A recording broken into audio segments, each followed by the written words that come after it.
Hi YouTube!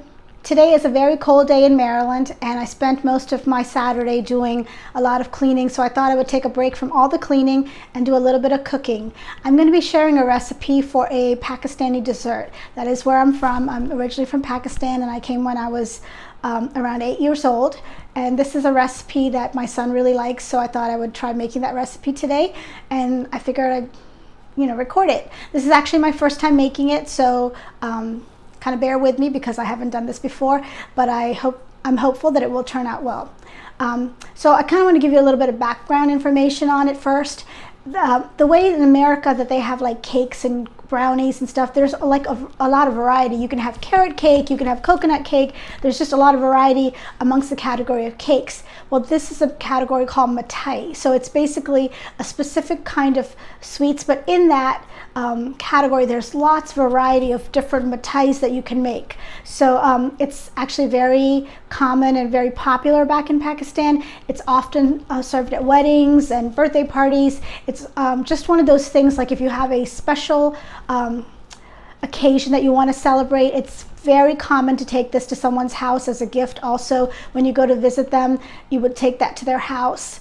Also, if you have some good news to share with someone, say you got a promotion or you're gotten engaged or any of that kind of like special events in your life, you would basically take this mithai to someone's house to basically celebrate that this good event has happened in your life. You've gotten a job, you're getting married, whatever the event may be. So but anyway, in this category there's lots of different items you can make, and the one that I'm making is called a Burfi. It's probably spelled B-A-R-F-I if I was to give it my best shot in spelling it, and it's something, like I mentioned, that my son really likes, so I figured I would make this, and it's quite expensive, at least considering that I'm trying to live a frugal life.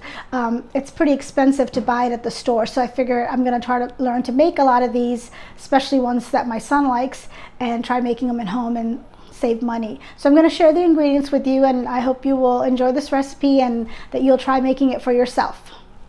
I have my apron on today because I do a wonderful job of destroying my clothes by having them splatter with different things, so I'm trying to protect my clothes.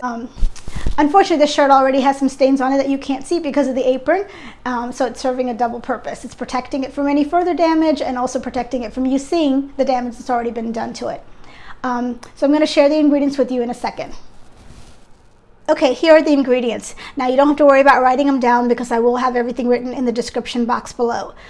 This is 2.5 cups of powdered milk. It is a specific powdered milk. It's not just the regular powdered milk that you would pick up at the grocery store. This is like a whole milk powdered milk, and the particular brand I want to share with you is it's this brand. It's called Nido, and they do sell this at Walmart. I actually bought a really big box of this from Costco, but I had kind of bought it because this was like during the time that there was a lot of food shortages, and I thought this would be a good thing to have at home in case I'm not able to get milk. But I am able to use this in different Pakistani recipes, so I'm sure this will be put to good use. The next ingredient is 1/2 cup of sugar. You can reduce the sugar down a little bit if you don't like things too sweet, but you could probably, I wouldn't take it down to like 1/4 cup, but probably between 1/2 and 1/4 you could try if you're trying to cut down on your sugar. The next ingredient is 3/4 cup milk. I'm using whole milk, but you could use 2%. I probably wouldn't use 1%. The next ingredient is 1/4 cup butter. Now, usually people use ghee in this recipe, but I don't have any ghee right now, so I decided to just use the butter, and I think it will be just fine. The last ingredient is not a necessity to make this recipe. It's mostly for garnishment. It's just a sprinkle across the top to make it look pretty. So if you don't have sliced almonds, sometimes people use pistachios also. That's a common thing that you can substitute for the almonds, or like I said, you could leave it out altogether and it would be just fine. Okay, this is not an ingredient, but I took a large bread pan because I didn't have the right size pan for making this, and I'm hoping this will make, it will be a good pan for this, because I felt like 8 by 8 is too big, and this might be a little bit on the too small side, but at worst case scenario, it's just going to be a little thicker than it needs to be. I just took this pan and sprayed it with olive oil spray, and then I put some parchment paper in it, and I am going to be putting the burfi in there once it's ready. The first step is to take a pan, and I chose to use a nonstick pan. You can use a regular pan, but I just figured it might be easier to use a nonstick pan. I turned on the stove to like a low to a medium, and I'm going to melt this 1/4 stick of butter.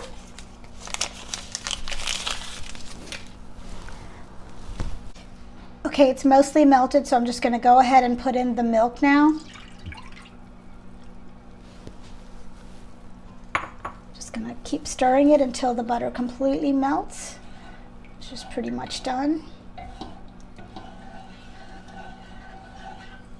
Okay, now I'm going to pour in the powder milk. I'm probably going to do a little bit at a time just because I don't want there to be lumps. So I want to try to get the lumps out as I'm stirring this.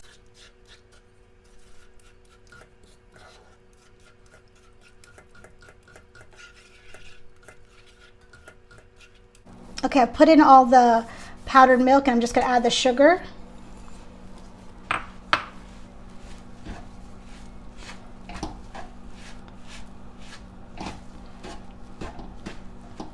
Just want to incorporate everything in here. And then we're just going to be cooking it. Once everything's mixed together, we're going to cook it for probably 7 to 8 minutes. Because we just want to make sure that the powdered milk is cooked completely through.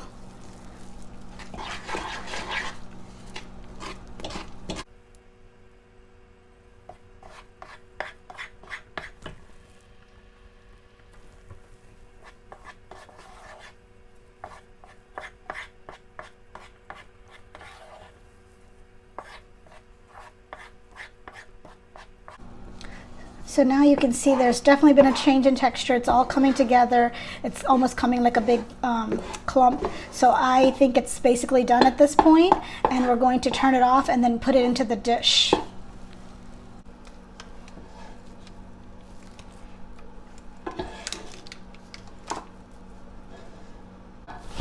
And now all I'm doing is basically kind of flattening it.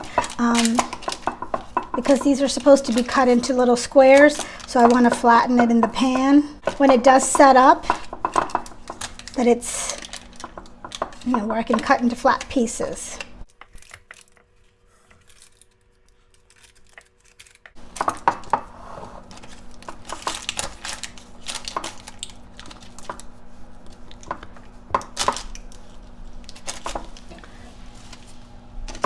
I think I spent more time flattening the top of it than I did making the whole thing. But the last step is to sprinkle these almond slivers on top. We just, like I said, it's just a garnishment, so we don't want to cover them completely. So I'm not even going to use all the ones I showed you, but I'm just spreading them here and there. And then I am going to push these down also, just to get them pressed into the mixture, because we are going to refrigerate this for at least 2 hours, I would say, just to get it to set, and then I will show you what it looks like once it's set. But we just want to push these nuts in there so they don't fall off once we're taking it out and going to serve it. Okay, this has been in the refrigerator for 2 hours, and we're going to take it out, and hopefully it's completely set up now.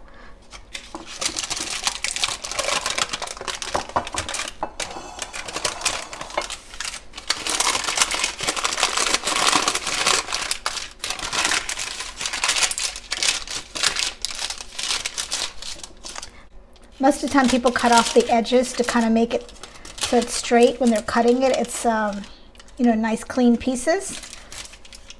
Here's the finished product. You could leave these in the refrigerator even longer and have them firm up even more, but I don't like them to be too hard, so I'm okay with the consistency of them. Hopefully this is something that you will try and enjoy making.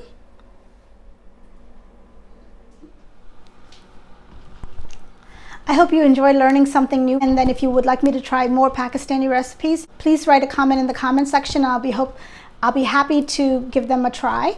I don't cook a lot of Pakistani recipes, but I've gotten more interested in. I'm cooking a lot more, and I would love to show you some more recipes of things that I make at home. If you liked my recipe, I would ask that you would please give this video a big thumbs up, and please subscribe to my channel and help me out with the YouTube algorithm, and I will see you on the next video. Thank you.